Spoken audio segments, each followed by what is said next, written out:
Trouxemos vocês aqui para nos ajudar a pensar um pouco nessa violência contra a mulher. A Helena Tanuri viaja pelo Brasil e pelo mundo afora, ministrando muito também para as mulheres.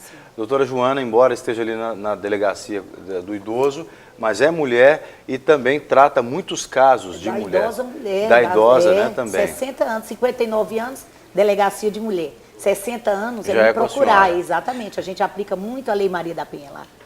Pois bem, então a gente estava falando sobre a questão do número de violência e agressão que tem crescido. O Brasil figura nos primeiros lugares, né, no ranking de países mais violentos contra a mulher.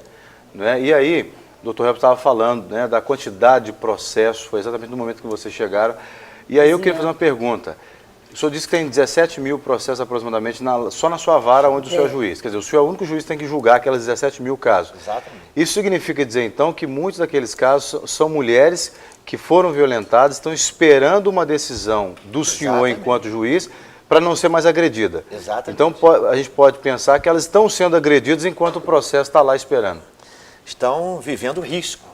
É isso que a Lei Maria da Penha veio criar. Porque eu tenho dito que a Lei Maria da Penha, ela não veio para impedir o primeiro fato. Nós entendemos isso, a doutora delegada, porque isso acontece. Mas se a Lei Maria da Penha ela for bem aplicada e nós conseguirmos acabar com o ciclo da violência dentro daquele lá, a lei foi bem aplicada. Eu dou um exemplo sempre. Há 1 ano e meio, mais ou menos atrás, eu fazendo uma audiência até de um caso grave. A mulher havia sido esfaqueada, um corte no pescoço, e ela entrou, e quando eu já ouvindo, já na instrução e julgamento, eu a ouvi e lemos para ela, a senhora disse tudo isso na delegacia, ela confirmou, e eu falei, ela falou assim, doutor, mas eu quero, ela achando que podia, eu quero retirar, eu quero me retratar, eu quero retirar a queixa, mas a senhora foi agredida, foi violento, etc. E ela começou a chorar, dizendo o seguinte, não, ele é usuário de drogas, ele é um bom homem, ele é um excelente marido, ele quando está sem droga, ele é trabalhador, ele sustenta a casa, e começou a chorar, e eu observei aquela situação. E ela falou, está ali fora o pai, um irmão, a família inteira está aí para apoiar ele.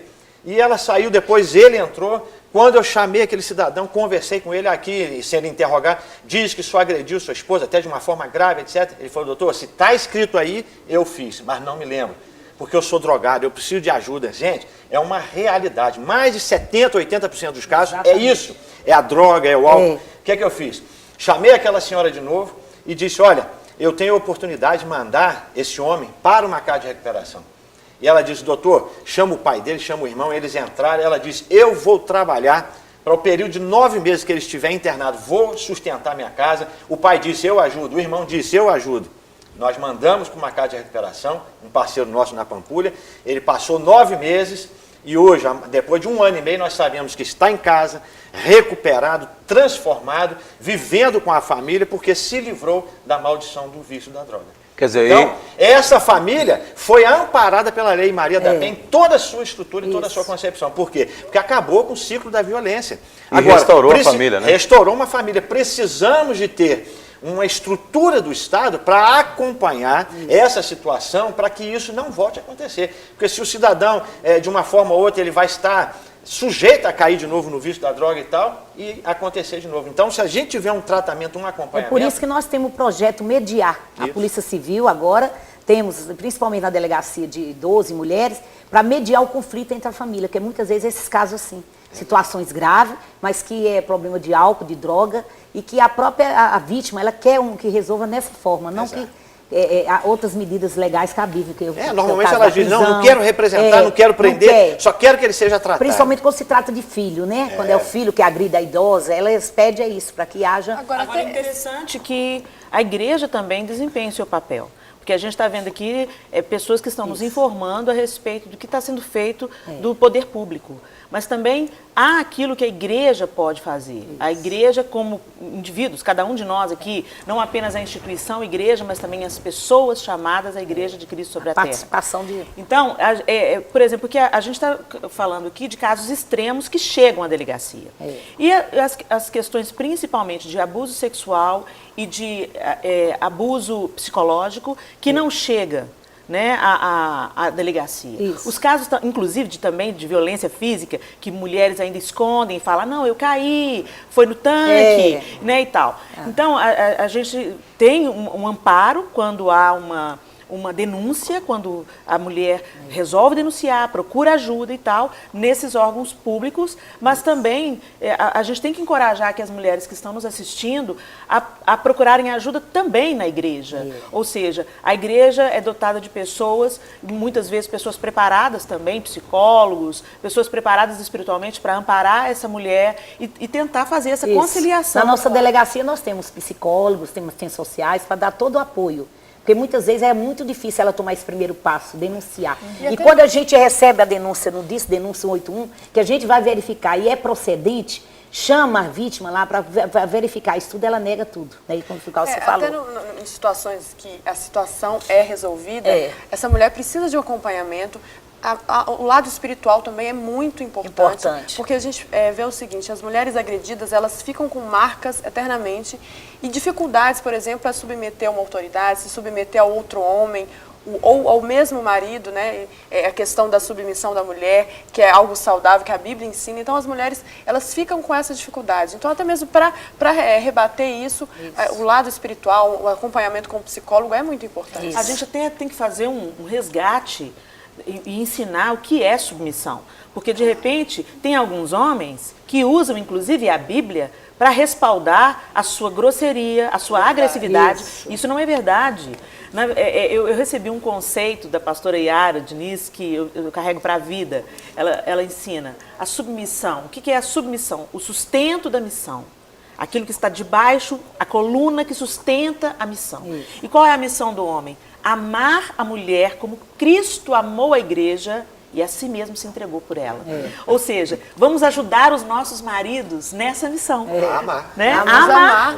Então, não é uma submissão que torna a mulher um capacho, uma escrava, que ele vai abusar dela, que ele vai maltratar essa mulher. Violentar, isso, né, psicologicamente. Não é a submissão que se refere à Bíblia.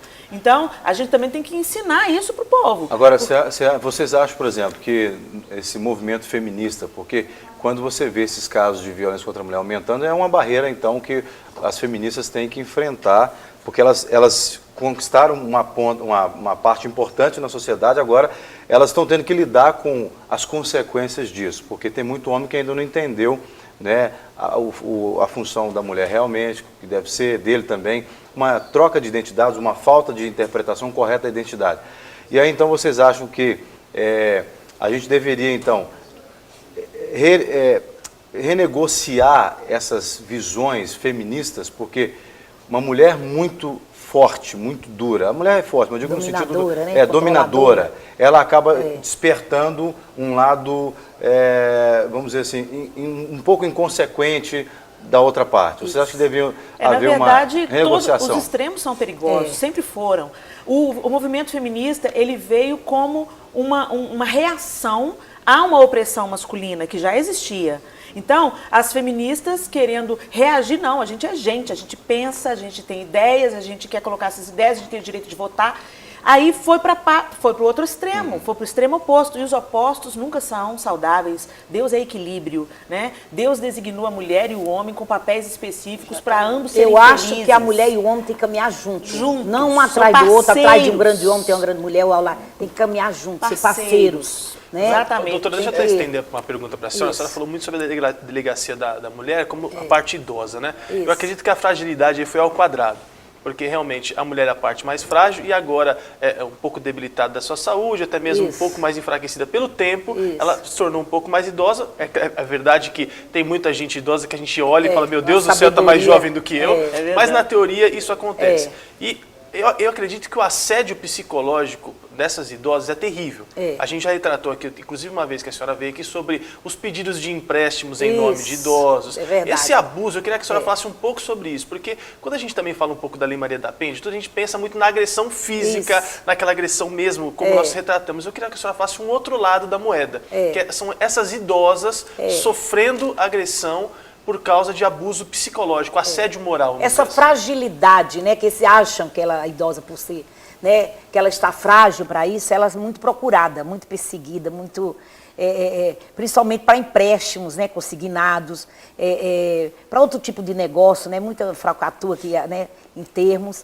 E ela, por ser frágil também, o próprio dentro do seu lar, a própria família se apodera muitas vezes dos seus benefícios, né? Que é a tal da apropriação indébita. Se apropria, principalmente se ela ganhar muito. Aí todos querem tomar conta daquele idoso. Então, tem que tomar conta, tirar um pouco da fatia aí, do dinheiro dela. Quando é pouco, ninguém quer. Aí abandona, tanto também com o abandono afetivo, que agora, né, é até crime também. O abandono deixa lá no asilo, vamos internar, vamos colocar lá, que é muito mais fácil, que eu não vou poder tomar conta. Hoje isso é crime, né, doutora? É crime. Deixar e abandonar sem a visitação apropriada. Porque tem um abandono material, aí esse é o moral, afetivo, né? Que esse é um dos mais importantes, é o que mais ocorre, né? Porque muitas vezes tem idosos que valem me procurar, denunciar os filhos. Aí o senhor está assim, não estão levando mantimento, não estão cuidando do senhor, não, materialmente eu estou bem, eu estou precisando de... Aí como é que você vai, na lei, obrigar, como diz o termo, a pessoa a tomar conta do seu ente querido? Eu já reuni 10 filhos, cada um vai ficar 2 meses com seu pai, sua mãe, que é obrigatório, que é lei para todos, né? Só um que tem que cuidar, como muitas vezes deixa na mão de um só. Olha que absurdo isso, tem que ter uma intervenção da lei para que algo tão natural... Isso mostra para a gente como há uma degradação dos princípios humanos, né? O homem está realmente... O homem está perdido e a gente vê nisso tudo o reflexo da ausência de Deus na vida das pessoas. Porque se a gente olhar para a Bíblia, que é o nosso manual de instrução da vida, ela fala exatamente que a gente deve honrar o ancião, cuidar dos mais velhos, né? E ouvir, porque é uma fonte de sabedoria. E a gente vê na vida real o desmando disso. Principalmente cuidar daqueles que cuidaram de você. Você ouviu falar de uma mãe que está passando por isso, por exemplo, uma mulher que... Imagina só a cabeça de uma mulher que a vida inteira sofreu violência do marido, de repente agora na fase final já dos filhos, né? Da vida, os filhos não querem nem amá-la. Não. Né? Imagina o estrago. Pede, pelo amor, vai procurar ajuda de uma delegada, né?